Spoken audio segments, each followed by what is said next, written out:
আসলে আমাদের মধ্যে একজন, দুজন, তিনজন হাফেজে কোরআন রয়েছে। আসলে আলহামদুলিল্লাহ, হাফেজে কোরআনে কি একটা ফজিলত, কি একটা বরকত, সেটা বলে শেষ করতে পারবো না।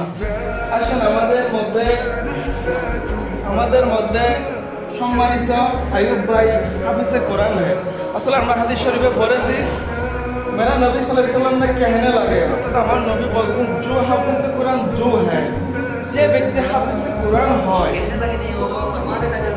ও মাল সে হামেশা বেহতার হয়। টাকা যদি অনেক টাকা যদি একটা পাশে রাখা হয় তো ওই হাফিজ কুরআনের সমান হবে না। কেন? এটা অনেক বদল। কেন? উনি আল্লাহ তাআলার কালামুল্লাহ শরীফ সিনার মধ্যে মুখস্থ রেখেছে ভাই। সেই জন্য একটা জিনিস খেয়াল করবেন, মাল তো দুনিয়া में पीछे रह जाता है, সম্পদগুলো, অর্থগুলো দুনিয়ার মধ্যে থেকে যাবে। আর কোরআন যেটা পড়েছে সেটা কবর में भी साथ जाता है। এটা কবরের মধ্যে ওনার সিনাতে নিয়ে কবরের জগতে চলে যাবে। সেজন্য ভাই, যারা হাফিজে কোরআন রয়েছে তাদের অনেক শান রয়েছে।